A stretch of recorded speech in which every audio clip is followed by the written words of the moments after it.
Check. Okay, thank you very much, everybody. Thank you, Rek, for introducing me, and also for the committee of this conference who invited me to speak in this terrific forum. So, my name is Adik Media Roja. I'm head of research and publication from Katadata, a news and research company based in Jakarta, Indonesia. So my topic is about finding data for investigative journalism. Next.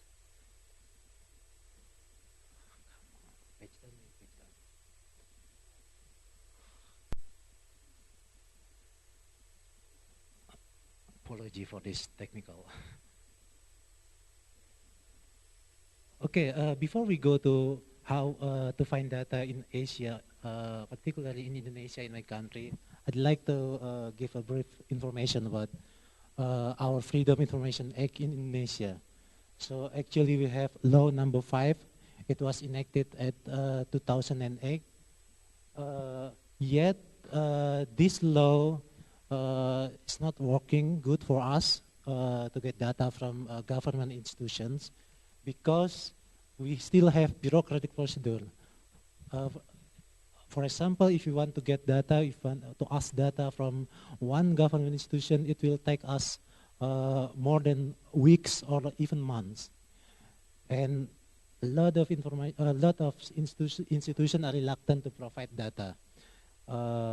And if we insist to get data but they don't give it to us, we must follow this long process from mediation take 14 days, and then we have a information commission court for 14 days, and if we're still not happy, we go to district court and until the Supreme Court, and it will take forever. So for us, especially journalists, this law is not effective, it's not working. Okay, next. What happened? Wow.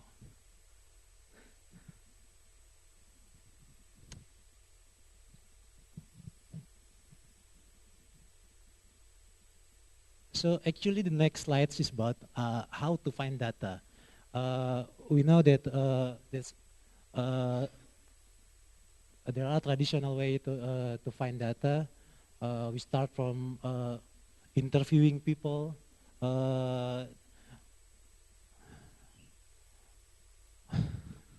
Okay, 1 second, please.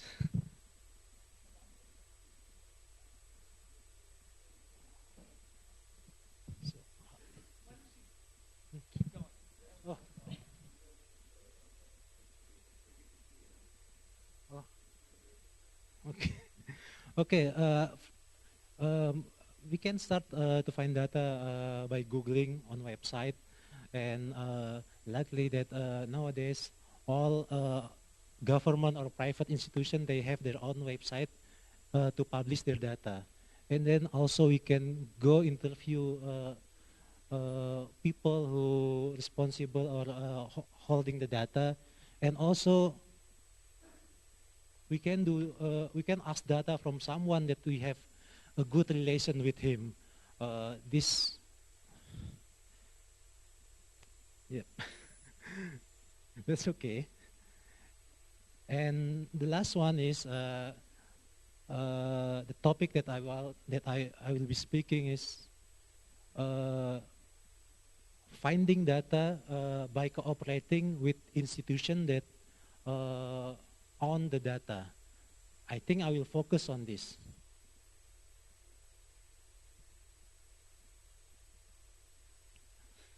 Okay.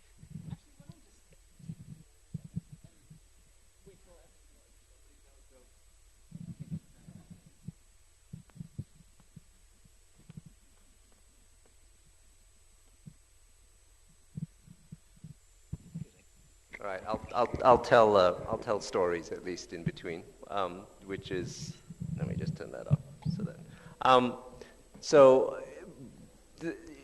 We'll get into details. I'll just give a couple of stories from the last time we had this session in Manila. It was packed in the room, And one of the speakers, Janina Signini, who's from Costa Rica and is now a professor at Columbia University, has great tips. One is that she always carries a flash drive with her. Wherever she goes and she sees people typing anything in or filling out any form, she knows data is being collected. And because she's a real sweet talker, she manages to charm her way into all sorts of things, walk in and say, hey, can I get that? Stick the thing in a computer and just grab the data and go. So it was a great tip. But really, I mean, whether you can charm people as well as Janina can or not, the real tip is that when you see people filling out forms or entering data, anything in a computer, you know data is being collected. So the first step in getting data is knowing that it exists, and you can find out if it exists if you know people are writing it down, and you'll know what data is collected if you look at the form. The other interesting tip is from a friend in the Philippines, Roby Alampay, who runs a website, Interacción. And what he had done was he had noticed that the Manila police had real-time data on traffic jams. And what they had was they had a big whiteboard. And people would call in and they would be filling out, this intersection, this much traffic and so on. And then every 5 minutes they would wipe it all off. And so they had the data, but it didn't exist. So he got his boss, who is a rich Manila businessman, to basically donate computers and internet lines to the police department with the understanding that they could collect their data on a computer as long as Interacción also got it. And the result of that is that he has the first, I suspect, the only real-time traffic map in Manila. If you've ever driven around Manila, you know that's actually really valuable. And he got that basically for the price of a computer and monthly internet access. So there are lots of ways you can find data that don't involve looking for an official source at an official government agency. There are multiple tricks to think about how data exists or who's got it and what you can do to get it. Have I filled out the time sufficiently? Are we actually okay? Do I need to tell another joke? Okay, it's back to you.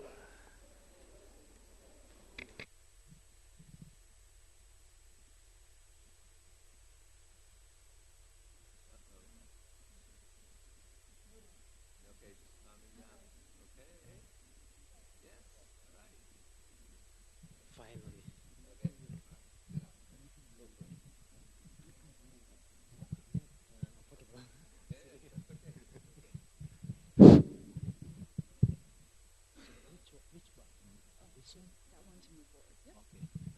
Okay, we begin.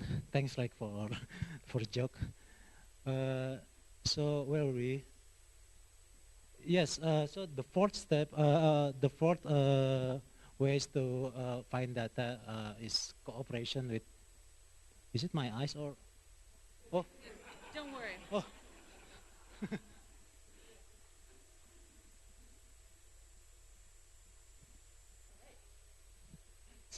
Still blur. Okay, that's better. Okay, cooperation with data holders. So I want to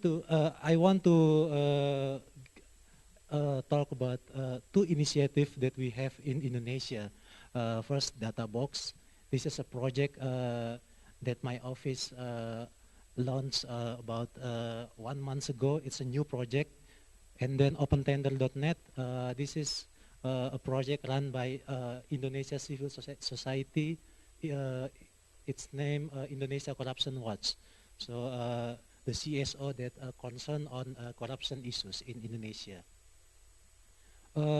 About DataBox, so this is the interface of our website. DataBox is contains 80,000 data on business and economy in Indonesia, this is a huge data for Indonesia, considering we don't have a good management in data in Indonesia. And it was released on August 2016, and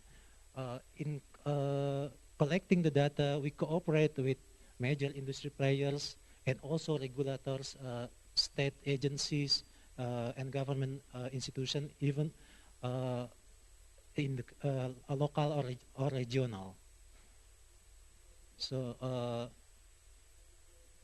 how we get this data? First, we ask, we persuade the institution, the main person, the key person, and then we set up or we arrange a special arrangement for them. For example, we get access to all data from one institution. As a return, we provide them with material based on data to be published on their website. Because in many institutions, they have so many data, but they don't know what to do with the data. So we work on the data, we create articles, infographic, and then we give the material to be published on their website. But what we do for us, for our own website, is we learn, we do more study on the data, and we find another angle that interesting for journalistic works. So this is, for example, that we have a cooperation with Indonesia Toll Road Authority. They give us a bunch of data, and then we found that from the data there is an unequal development in Indonesia, which is Java Island is still to be main focus of the government instead of another islands. And then we go to opentender.net. This is a website, cooperation between Indonesia Corruption Watch, ICW, and LKPP. So LKPP is the Service Procurement Policy Institution. This institution has authority to collect all the data about government procurement from all institutions, from government institutions. So this is very important for us, especially for journalists, because by learning or by looking at the data, we can find indicators for corruption or fraud. So this is a bit introduction about the opentender.net. So corruption is still main concern in Indonesia, and then public institutions are still reluctant to provide their data, especially to journalists, because we suspicious there are a lot of irregularities within the state institutions. And then, of course, document related to government spending or procurement is crucial for journalists. And this is the corruption modus, normally in relating to procurement, budget fraud, and then favoritism in tender, and then the last one is markup. And with so many data, we can find some indicators to show that there is corruption or fraud within one project. For example, these are 5 indicators from price. Normally we look at the price. Is it realistic? One project with, let's say, 1 million rupiah or $1 million contract price. Is it realistic? And then also another indicator is price difference, because normally in Indonesia the logical price difference in executing government project is around 20 to 25%. So let's say if I have a project, then I want some company to work on my project. My budget is 100, and then my calculation is 100, and then the company will give me another price, let's say 75 or 85. That's a logical price difference. So about 20 15 to 25. But if we find it smaller, it means something wrong in the project. And also from the participation, if one tender only followed by a few participants, so there must be something wrong in the project. And also from project timeline. So this is some of cases that based on OpenTender.net, which is already run in Indonesia. So we have in Indonesia the famous UPS markup cases. So the price difference from the government calculation is only 1 to 3%. So it is so small, and then we have 25 procurement for the UPS. Oh yes, UPS is uninterrupted power supply. Actually, an electronic device to help. So if you have electricity problem, we still can work with it. So this UPS will be put in the schools in Jakarta. So we have 52 UPS for 52 schools in Jakarta. The participant of the tender is only 3 to 11, very few. And then look at the price; it is fantastic. The price is 450,000 US dollar per unit, which is the actual price in market is only 4,000. So this is last year in Indonesia it is a big scandal in Jakarta, and the project began in November 2015. So actually, normally in Indonesia the project will span a year from January to December. So if the project began at November, there must be some conspiracy before the project between the contractors and the government or the institution that are responsible for the project. And finally, some three DPRD, three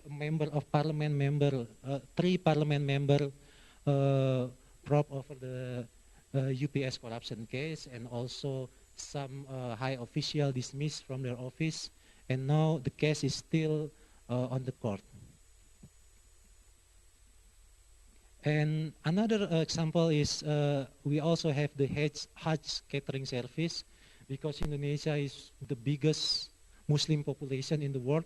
So Hajj is become a big business in Indonesia.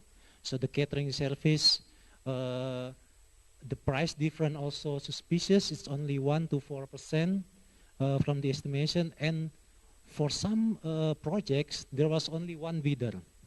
So no competition to get the project. And the project began in the third quarter of 2012. And finally, the minister was arrested, and now he must spend 10 years in jail. This minister is also one of head political party in Indonesia. Of course, in creating, establishing this open tender, it's not easy because, as I said before, still many government institutions reluctant to provide the data. So what we do is we partnership, or we cooperate with the key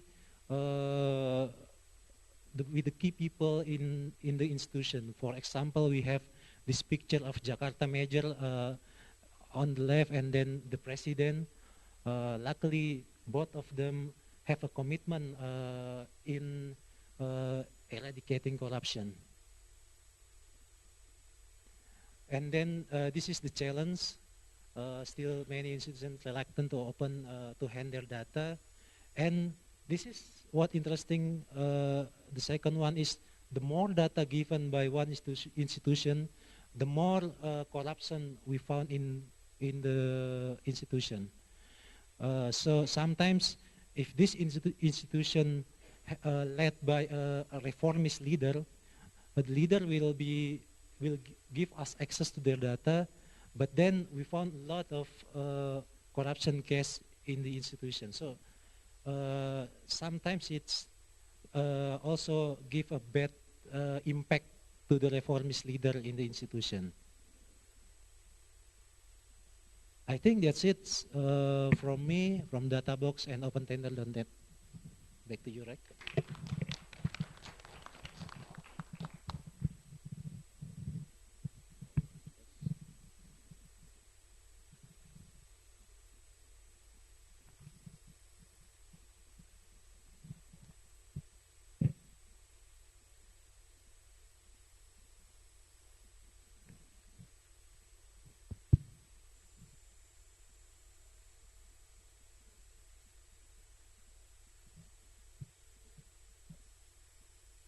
Yes. Good morning, everybody. I'm Abhishek Wagmare from India Spend. I would be talking about how to find data in India, to be specific. As you know, India is a land of 1,200 million people speaking around 1,500 distinct languages. There are 1,500 spoken languages in India, but crunched into 22 official languages in the constitution. Every language-speaking community has its own culture, its own way of living, and its own position in the economy or in the society.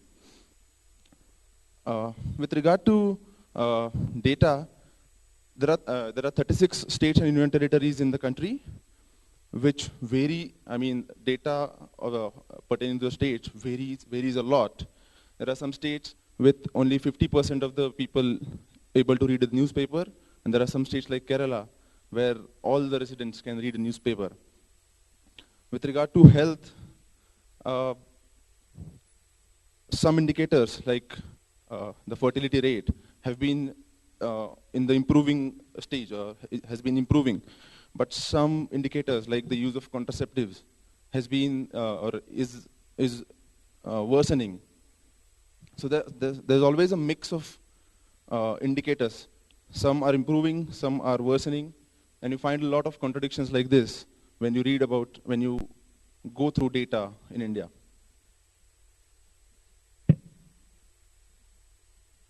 So, as you know, there are some basic categorization like the primary data and the secondary data. So there are a lot of sources of secondary data in the country. The government provides a lot of data through their websites online, and the data which is not available online is available through the Right to Information Act, where every person of the country is entitled for any public information in a span of 30 days. That is the secondary data. Most of the secondary data available is, ironically, unexplored. Even the census, the data that comes through the census every 10 years, a lot of data is still unread by any Indian ever. Even if we go through the census data of India, we would find many things, like if you compare two censuses, that of 2001 and 2011, you would find that the number of farmers has reduced, but the number of agricultural laborers has increased, which means that the farming crisis is getting worse and worse, because the laborers are increasing and the farmers are reducing. So, there are some cases, some instances like, for example, migration, which is a very big thing in India, according to Census 2001, which is the latest available data on migration. Officially, around 30% of Indians are migrated people. They have migrated from their original place of origin to some city for livelihood. So the gold mine actually is not the secondary data in India. Secondary data is available and is to be explored, but a lot of data is to be generated and gathered by institutions and by people, which is actually the way to go to find data in India.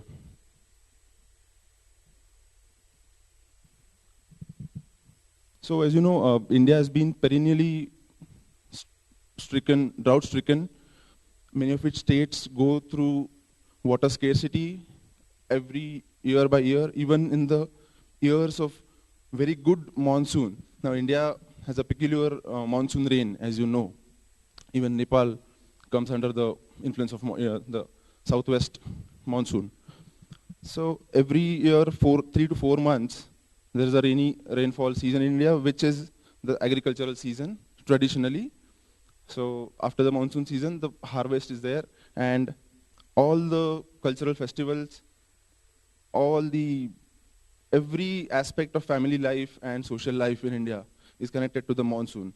And if the monsoon fails, agriculture fails, and as many as 50% or half of the population suffers in times of bad monsoon. But even in times of a good monsoon, like this year, we are having more than average rainfall in India as an average. But still, 37% of its districts are facing water scarcity due to low rainfall. So even if the average is above the normal, 1/3 of its districts are facing drought-like conditions, and it may get worse as the sun becomes stronger as summer ensues. So I'll be talking about a region known as Marathwada, as you can read, in the state of Maharashtra in India. So Maharashtra is the biggest, one of the biggest states in India and the most industrialized one. The financial capital, Mumbai, is situated in Maharashtra. So many people know Mumbai, but they don't know Maharashtra. So Marathwada is a very peculiar region because in spite of being in the most developed state in the country, it is one of the most backward regions in the entire country. It has the worst indicators of health. It has the worst indicators of migration, of agriculture, irrigation, and what not. The list would go on. So one region in Maharashtra, another region in Maharashtra, Vidarbha, was famous for a bad thing, infamous I would say, for farmer suicides. In the past 6 to 7 years, the thing had changed, or the region had changed. Now Marathwada is famous for farmer suicides and not Vidarbha. In this year, almost in the 9 months, more than 1,000 farmers have killed themselves in just the 8 districts of the Marathwada region in Maharashtra. So this shows the apathy of the system, and it questions the accountability of the government, of those elected and those in the office, that they are not working, or the system is not working to what is needed. So here comes the importance of data.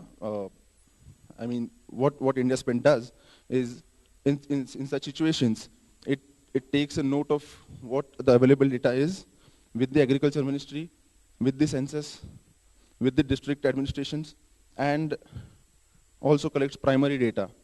Also collects the data from the people who have migrated due to these conditions. Also, to tell a bit about people who migrate, they almost have no land, just about 10,000 square meters of land, or maybe 1,000 square meters. They just work as laborers on other people's farms. They don't own land.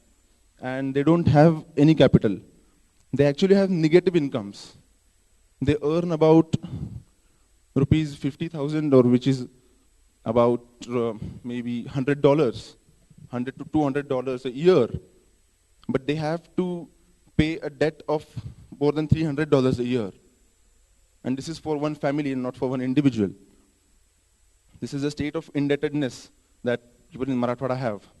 So every year, some parts of the region undergo scarcity, water scarcity, and the agriculture fails.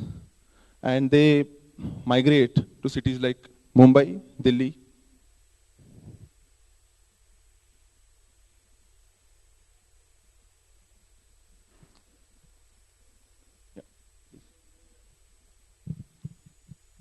So we surveyed around 100 families, 100 migrant families that have come to Mumbai from the Marathwada region, and we found this thing. We found that their daily wage that they get in their village is around rupees 150 to 200 per day. And when they come to Mumbai, to the mega city, for spending 2-3 months, their daily wage, while they work on the municipal labor, in the construction industry, to repair the pavements, to build walls, to do any construction related work, their daily wage increases from rupees 150 in the village to rupees 400 per day in Mumbai. So we calculated from a sample, we calculated how much the average monthly family income increases. And while it is rupees 3,700 in their village, it increases to rupees 12,000 in Mumbai. So that temporary increase in the income is such a huge relief for them that they cannot manage this in their village. They cannot even think of doing it. They have to come to Mumbai to do it. And as you see, average monthly expenses have also reduced from about rupees 4,000 to 2,500. So what we did is, we have a notional definition of poverty line in India, which is rupees 1,000 per month per person for in a city, and rupees 800 per person per month in a village.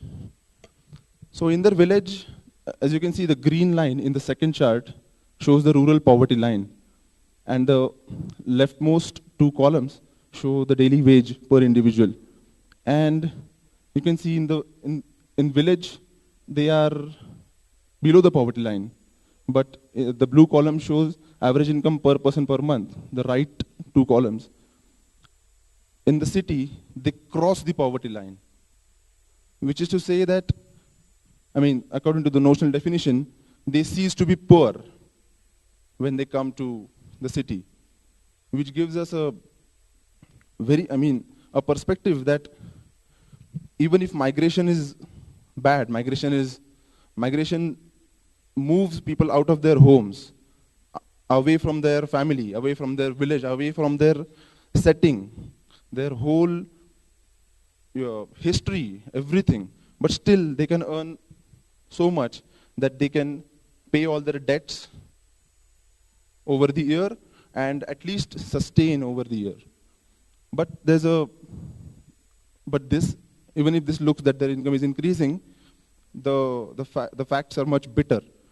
While they have a good house there in the village, they stay in houses of, say, 1,000 square feet. In Mumbai, when they come, they have to just put a tarpaulin sheet on the ground. They put a sheet on the ground and they sleep over there. So, as good as they don't have a house, they stay on the ground. While they earn better money for, say, 2-3 months, they stay on they sleep on the ground.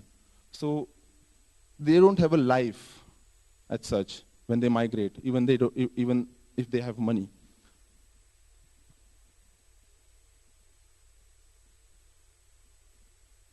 So this is how we collected the data, and we processed it using Microsoft Excel. We got the data from them with regard to house size. How big is their house? The days of employment in their village and in Mumbai. How many days a week or a month do they get employment? Then the source of water and the quantity of water they utilize. So these details of data are the beauty of primary data. You can have as many details as you can, and you can establish a lot of wonderful things which secondary data is not capable to do.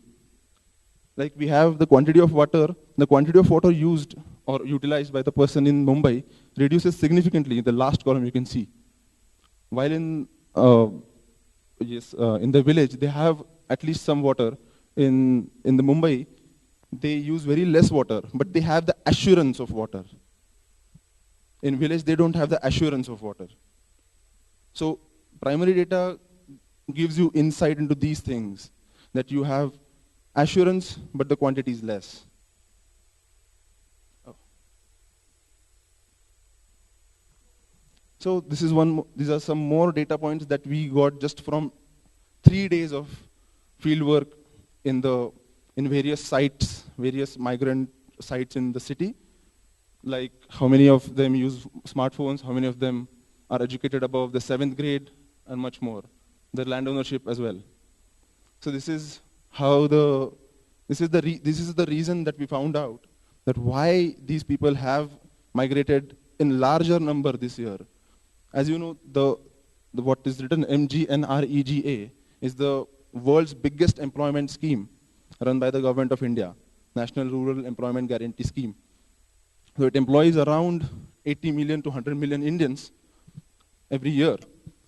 So as you can see, in the 4 years, the implementation of the scheme in their region, in their district, was so poor in the last, it downgraded so much that in 2012 and 13, it employed 13 lakh people, while in 15-16, it employed just 1,000 people. Sorry, 45,000 in 12-13, and only 700 people in the year 15-16, which is why they could not get, or they could not earn much money to run their house. That is why they came here in large numbers this year compared to the last 2-3 years. Yeah. So I'll just speed up. So with regard to health, a lot of data is available through National Family Health Surveys. We have a National Sample Survey Organization and Ministry of Statistics which every year comes out with different surveys, sample surveys. So this is the data which has come from the National Family Health Survey, which shows that during pregnancy, the delivery of children in government institutions is different in rural and urban settings. Further, we also get to know that the mothers who get financial assistance for delivery under some government schemes is so low, of the order of 23% or 16% in some districts in the country. Only 16 of 100 women get the benefit of government schemes during delivery of children. Okay. So one thing is underreporting. While we compare two data, we can compare data from two sources and find out, and we have done it many times, that underreporting is a very common thing in India. And Breathe, as you know, as you might have heard in the previous session yesterday, that we have started our independent network of air quality monitoring sensors in the country. We have around 65 sensors in 15 cities as of now, and we are going to expand it to 150. So this small chart shows that there was an experiment of odd even in the city of Delhi, the capital city, where only the odd numbered vehicles would run for a day, and on the next day only the even numbered vehicles would run according to the registration number of the vehicle. So we found that even if using this policy measure where the number of vehicles on the road reduces, the pollution or the pollutant PM2.5 actually increased. So our sensors gave this data to us that even if number of vehicles reduced, the pollution actually increased, which shows that the pollution is not directly related to the number of vehicles on the road, but there are some other reasons which need to be found out, which need to be explored and investigated, that are responsible for pollution. And there are some major sources of secondary data, which are the Reserve Bank, Ministry of Statistics, and the most important is the Parliament. In the Parliament of India, which sits for around 70 days a year, 300 questions are asked almost every day. And the answer is to be given by the respective minister. If the question is about consumption of pulses, then the agriculture minister gives the answer. And all these answers contain a treasure of data, which is very good for analysis. So this is an example of what the Lok Sabha data looks like. You can see the various ministries and the various subjects on which the data is available. Thank you.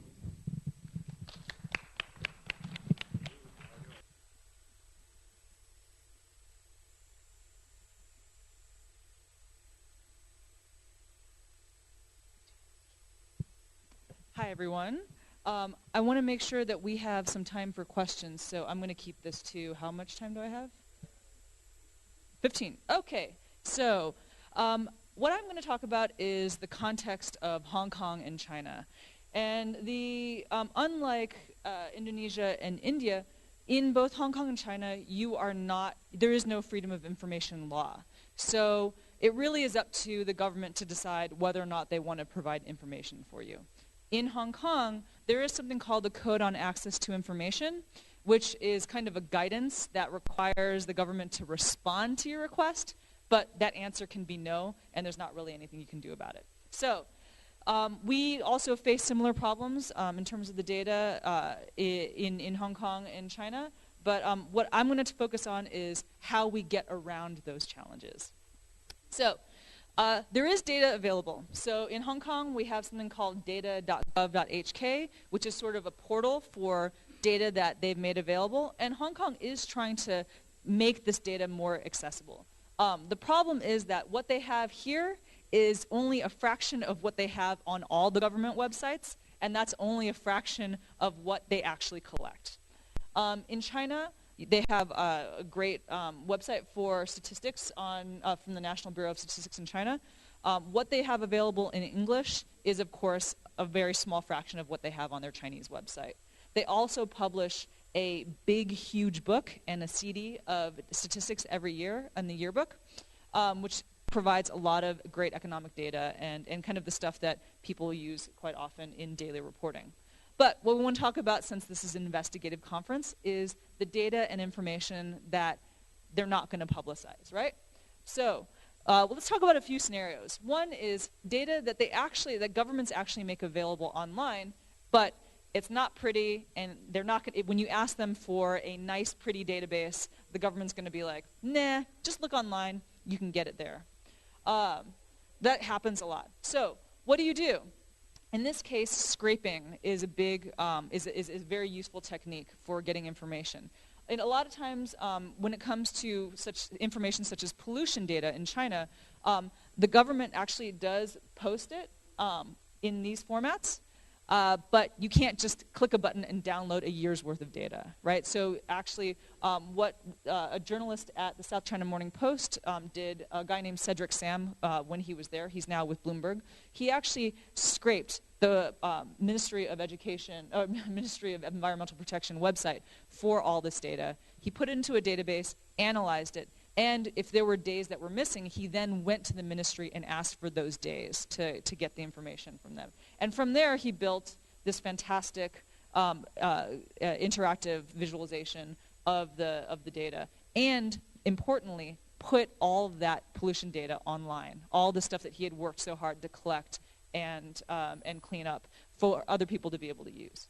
Another project that regarding pollution, in China, pollution is a big issue, and actually, it can be sometimes sensitive and sometimes not sensitive. And so you have a lot of journalists and actually just citizens and people who are engaging in this issue. In this case, you had Chai Jing, who was a longtime journalist who decided to look deeply on the issue of pollution, and she actually did a hour-long almost 2-hour-long documentary about the issue of pollution in China. She framed it like a TED Talk and really took a lot of time and used a lot of different resources. She paid for drones to be used, but unfortunately they didn't get a lot because it was so polluted. They actually didn't get a lot of good footage there.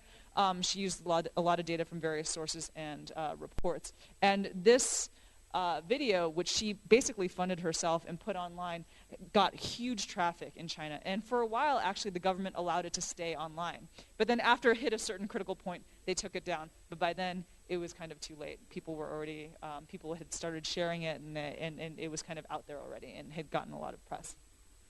Another example of what you do and how you can get information that's available online, but only temporarily, through scraping, is a project that was done also by Cedric Sam, where he scraped the CCDI website, so this Central Commission for Discipline Inspection. China has gone through, over the past few years, a huge anti-corruption campaign called Tigers and Flies, where they are investigating officials for corruption. And what they do is when they decide to basically prosecute somebody, they make it, the CCDI makes a report and puts it on their website. And so as a result, what Cedric did was he basically scraped for all the reports and was able to then combine it into a database. He then, after cleaning, so this is the CCDI website, so this is where they put the reports up. After he compiled all this information, he then created a spreadsheet and made it available online to basically give information so people could actually use it themselves. And this is what it is. He put it on Google Spreadsheets. What was interesting is you can see that he has a link to every report that he had. But this morning when I was creating this presentation, I clicked on one of the number of these links, and this is what you find. So this is what happens a lot of times, right? The information is publicly available, but it's only available for a short amount of time. So one of the things that you want to do when you're working on these kinds of projects is to take advantage of the fact that it is publicly available and create a system or process to actually collect the information for the moment that it appears and record it so that you can use it in the long term. We find this all the time. We do stories every day. So-and-so got indicted for corruption, so-and-so got indicted for corruption. But the power of being able to take all that information in the aggregate and then be able to write about a larger pattern is the power of being able to really think about this from a structured data format and really being able to do the longer term investigations from there. And if you're interested in the work that he does, Cedric works for Bloomberg, and so I just put a little pitch for his website. He links to a lot of his projects, and he also explains how he does it. So I think that's quite a good resource. So the next thing is, what do you do when you want to get data, but you're not entitled to it? How do you persuade the powers that be to give you the information? And of course, the art of negotiation really is on a case-by-case basis, and you have to think very carefully about where you're asking for the information. The conversation you have in Hong Kong is probably different than the conversation you would have in China, which is different from the conversation you'd have in Indonesia or India in terms of the way that you ask for the data. An example that I like to use for the South China Morning Post, and the reason why I like this is because it's not a year-long investigation. This was a matter of a few weeks.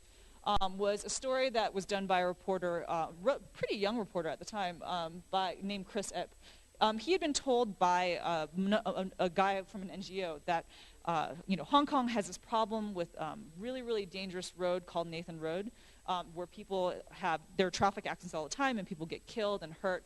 The government has known about this for years, but they're not doing anything. So he wanted to basically take that tip and try to find a way to write a story about it. And so what he started doing was he looked at the government reports, and he found that the government had actually written a report called the Nathan Road Road Safety Improvement Plan, which acknowledged that there were issues. And he also then started looking at traffic data, looking around to see what was available. And so what he found online was that you had these reports, and they had aggregate information. So you could say, in Mongkok, there were X number of traffic accidents. In this place, there were a number of traffic accidents. And so what he was able to do from there was to think, okay, so we know that they have the big number. They've got to, unless they're making it up, they've got to be collecting some kind of data to be able to get to that big number. So what can you do? He also found other resources that kind of hit at the problem from different angles, right? So this is all stuff that's available that the government provides, right? But what he wanted was the individual raw data so that he could do his own analysis. After doing his due diligence, looking around, what we were able to do then is we made a request to the government for the actual individual data in a downloadable spreadsheet or database. And one of the key things I want to emphasize about this is learning to use, is this working? The terminology that the government uses when you're making requests. And that's where it's so important to look at the reports. Governments have their own lingo and jargon. You could ask a government for, I just want information about traffic accidents. And they'll say, oh, we don't have that. But the reason is because you asked for it the wrong way. If you use the terminology that they use in their own reports, it's harder for them to use that as an excuse to refuse your request. Okay? So what happened was we made this request. The government said, no, we have this data, but we don't make it available to the public. And thus began a very, very long conversation about why we think it should be public And the key in this was we knew the data existed. We know that they publicized part of it. They publicized some of it in their reports. And the key in this case was just not giving up. By calling them every single day and asking and really pushing them and asking them, challenging them, why won't you give this information? It's not a privacy issue. It's not sensitive. And then also talking to other people who were involved in this. What we found was actually that in just a conversation, that the Department for Transportation had actually given this information to the University of Hong Kong. And so by finding that out, we were able to then call the government spokesman and say, hey, you said you never give this information out, but you gave it to the University of Hong Kong. And they said, let me call you back, right? So then they call back the next day and they say, oh yeah, well, we gave that information out, but they're academics, they're not journalists. And we said, yeah, but you gave it to the journalism school. So obviously, you knew what they were going to do with it. And then they said, okay, let me call you back. And then the next day, they call back, they're like, okay, fine, we'll give you the data. So the lesson here is, you need to create a good argument. And the way you do that is by doing your research, knowing what data is available and how they frame it. Because if you ask in very general terms, it's easy for them to say no. The second thing is get to know the community of people who are working on these same issues so you can see if you can find out whether or not they've given the data to someone else. And then from there, just be persistent.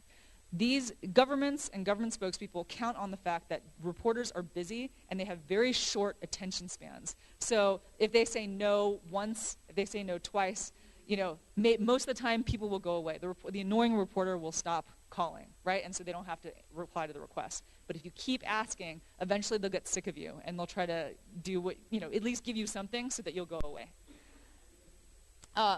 Another thing that I think is really important and an interesting resource in Asia, actually around the world, but also in Asia, is the power of crowdsourcing, right? This is just one of my favorite examples coming from China. In this case, it was netizens or citizens who were doing the most of the investigation. So here you have an official who was caught basically smirking at the site of a really horrible traffic accident where 36 people were killed. And people were outraged. They thought, wait, why is he smiling? This is a terrible thing. What? And thus began the investigation. So then somebody then began to notice that he has this guy, Young, this official, had a penchant for very, very expensive watches. And not just one expensive watch, like numerous expensive watches. And so then the netizens started combing through all these official photos online and looking at the watches that he had and trying to figure out where they were from and how much they were worth, right?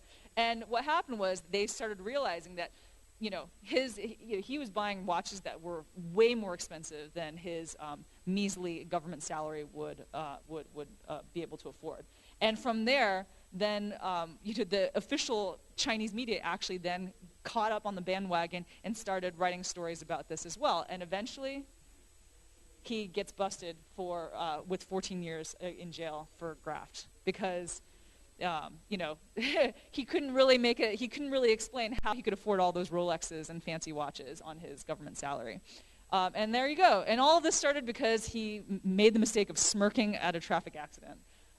And then that's the example of the power of the crowd in doing this. And I think that this is something that we can learn as journalists as well. I mean, why was it that a bunch of citizens were the ones who noticed these watches, right? And one of the things that is great about China and other places is that officials love to get their picture taken at different places, right? So think beyond documents. Think about data in terms of photographs as well and what you can get from there. Just a few other resources that are out there.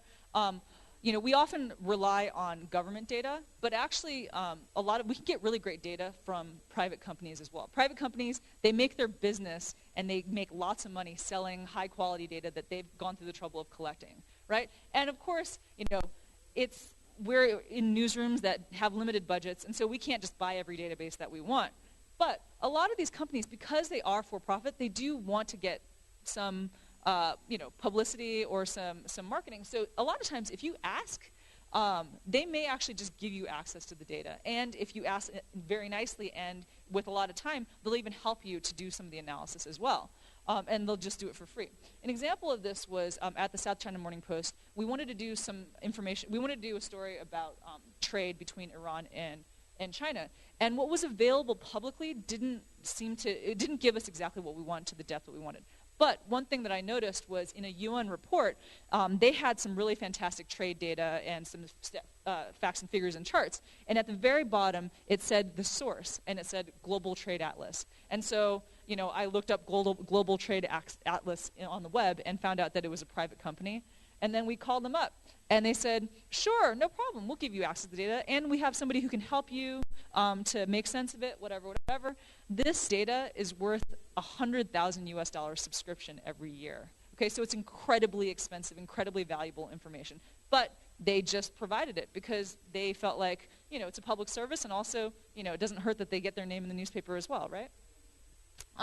Another thing to consider, if you have trouble getting data and information within your own country about a certain topic, the beauty of globalization is that things spill over. They don't, like stories, people, corruption, they don't recognize nation-state borders. So if you're having trouble getting information in your home country, you might want to look around and see whether or not there's a way you can get at it from the outside. Because, the thing is, most countries and most officials, they get very uptight about their own country, but they don't have a problem talking smack about other people, right? So, or giving you information about other companies. So, really try to take advantage of the kind of different motivations of various players and see if you can work that. A quick example of where you can get that kind of information. There've been a few years ago, there were a number of investigations about the wealth of Chinese officials and their families. Bloomberg did one about Xi's family. The New York Times won the Pulitzer for covering stories about the former premier Wen Jiabao. And a lot of the information that they got was actually from China company records, but and also information from tombstones in terms of understanding names and birth dates and dates of death. And I'm just going to go through this. Company records. If you haven't used the Hong Kong Companies Registry, I really encourage you to explore this. Hong Kong is a haven and a very popular location for people to set up and companies to set up shell companies. The reason is because it's not very expensive, it's really easy, and you don't have to be based in Hong Kong to set up a company. As a result, officials from all kinds of countries love to set up their shell companies in Hong Kong. Companies do it as well. So if you're trying to do an investigation, it never hurts to look to see whether or not they set up their a shell company in Hong Kong. The other reason why Hong Kong Company Registry documents are so valuable is because the documents themselves provide all kinds of information. Not only you have first and last names, you have to provide a residential address, and they also provide passport numbers and ID numbers. So even if people use aliases, or for the example of in China, you may have somebody who uses their Mandarin name in one place, they use a Cantonese name in another place, they use an English name in another place. But if they are using their China ID number, that includes information about the year of birth and where in the province they were born, right? So you can use that to help confirm identities and aliases. Other things, the other thing that it provides is residential addresses. So that's very, very helpful. If you're trying to identify, people and properties that people own. If this person has a domicile in Hong Kong, you can then go to the Hong Kong Land Registry and find out who purchased the property, when, and how much. When you're doing stories about wealth, and sometimes it adds great color to be able to say so-and-so who lives in a $17 million apartment in the posh neighborhood of whatever, right? So again, this is all very helpful information, and the beauty of this for investigative purposes is it's government information, right? So you don't have to just say according to 3 anonymous sources. You have a document, you have another resource that can really do the heavy lifting for you in terms of verification and proof. I'm just going to cut through all this because we're lacking time. So other places that are helpful besides the Hong Kong Companies Registry, going to U.S. sources. I know there was a panel yesterday about using U.S. records to help your investigations at home. I think that there will be a tip sheet available online, so I definitely encourage you to download that. But just quickly, Pacer is where you can get court records, and you get a wealth of information through that, and you can do it online. EDGAR is for the U.S. Securities and Exchange Commission, so this is data about companies that are traded publicly in the U.S. A lot of companies in China and in Asia actually do list in the United States, and they have to disclose a lot to the U.S. Regulators. So it's a good resource. And read the footnotes in those disclosures. That's where the juicy stuff is. And then also, if, a lot of Asian companies also list in Hong Kong. The Hong Kong Exchange also has these kinds of required filings, so you can actually look through their documentation there as well. And quickly, global data repositories, a lot of times it's not just about what's happening in our own country. We also want to be able to compare and contrast. So just a few resources that are great from a global perspective. The World Health Organization, World Bank, the EU, International Monetary Fund, and also NGOs like Transparency International, and of course ICIJ with their offshore leaks. And I think one of the other things I'd note about the usefulness of these global repositories, when the World Health Organization or the World Bank is collecting data from various countries for comparison purposes, they're taking and picking and choosing what they need so that you can compare by country, right? But it also provides a great resource for you as a place to figure out where data can be housed in your own country, right? So if the World Health Organization has information about tuberculosis rates or infant mortality, that they've collected from Nepal, a lot of times they'll actually list the source and who is the one who collected that data. So you can use that as a tool to then go back to your home country and figure out what else they collect, right? Because these global organizations are only collecting a small sliver of what's being collected overall. So you could then use that as a way to kind of pass through. And if you're having trouble figuring out where to get the data in your own home country, it doesn't hurt for you to then call up the World Health Organization or others to then see if they can give you a name and a phone number for the person who would actually be able to help you more specifically. It's just another way to kind of get around things if you're running into trouble. And that's it. If you have any questions, feel free to keep in touch. All right, thanks. Thank you very much. So we are, got a late start. We are actually 1 minute over time, but that's okay. We can squeeze a bit in. Lunch is till 1:30. So I'm going to skip asking questions. I'm going to open it up to everyone. If there are any questions, just put up your hand. I think we've come across a lot of stuff. From doing primary data with surveys to sensors to negotiating for data to thinking about data as way more than just numbers and documents, including photographs and everything. So there's a lot of good tips here. But questions? Anybody with questions? Everyone just hungry? Yes. Can we get a mic over there? Thank you.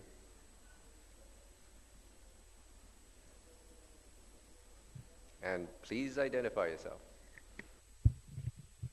Hi, my name is Yasu Sawa from Japan. I'm working for the Newswire service. I've got a question for Irene about the Hong Kong company registry. What if they use the nominees?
Other questions? Up front.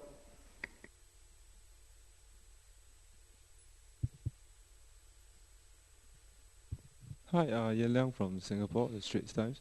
Question directed at Irene. You have a similar example from dealing with Chinese data part of the government, like the one you had with the Nathan Road thing in Hong Kong, as well as can you also talk about how perhaps academics or universities can be a way to get at some of this data, especially in China?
Hitting their benchmark for having blue skies, like basically a calculation of having good, not too much pollution. Suddenly, if they were hitting the limit, there'd be no data disclosure, right? Like in the days after. Like suddenly there's just no pollution data for the days after because they were getting close to, not being able to count themselves as being low pollution. And so they're like, oh, isn't that interesting? And so they look at these big macro trends, right? Whereas as reporters, we're like, that's crazy. Which official was the one who was fudging the data, right? And so they have these insights that are not relevant to their own, kind of analysis or whatever. But because they've seen the data and they know the details, if you talk to them, you may actually be able to get some insight and some clues that can then help you as sort of a lead for your traditional reporting. And then again, you may be able to think of a way to request a sliver of the data that helps you to confirm that tip that you got, as opposed to trying to ask for all the data and having trouble getting it. And I think right? it's idea also when you look for information that's disclosed in Parliament hearings, and if you've got a friendly parliamentarian that you can get them to ask a question that elicits a response that comes back in the form of data, then you've got some data released out quickly. I think we're really running very short. If we've got one more question, we can take one more, and I think after that we all have to run for lunch. Is there any more questions? One more final question? Okay, going once, going twice, gone. Oh, no, all right, okay. Yeah, I've got a question to all the participants. Some official data that government agencies provide they may not be reliable. And in fact, for example, if it's about poverty, they don't want to be seen as poor, and then the data about poverty might be not accurate. So what do you do in those cases? How do you actually corroborate and then find the data that will be more or less accurate or reliable at least? Okay, so I'll give you one example about crime data in India. So this year, the last year, 2015, crime data in India shows that the number of cases of murders and that of rapes has reduced compared to the previous year. But the attempts to murder and attempts to rape have increased at the same time, in the same year. So it shows that while the tendency of doing that crime has increased, the reporting or the incidence, which is a hazy area, has reduced. The reporting has reduced, but the tendency has increased. So one way to verify it is to go to individual police stations inside the districts of the states and get the data through these police stations, all the police stations of the district, and then adding up, you can get how many cases are reported in the local region and how many go upwards to the central registry. So this is one way to verify, the underreporting or the false data that might be available to us. Yeah, I think it's very important to remember in all of this that data is just information that someone has collected, and it doesn't have to be true. I mean, it's official and it's real and you can use it, but you shouldn't count on it being absolutely 100% true. When I was in Vietnam, I remember they used to release the first 6 months trade data sometime in the middle of June, which, if you think about it, doesn't actually work. But anyway, so thank you very much for coming, and you can obviously go find them, all of these 3 people at any point, and go dig up more tips from them. So thank you very much. Thanks.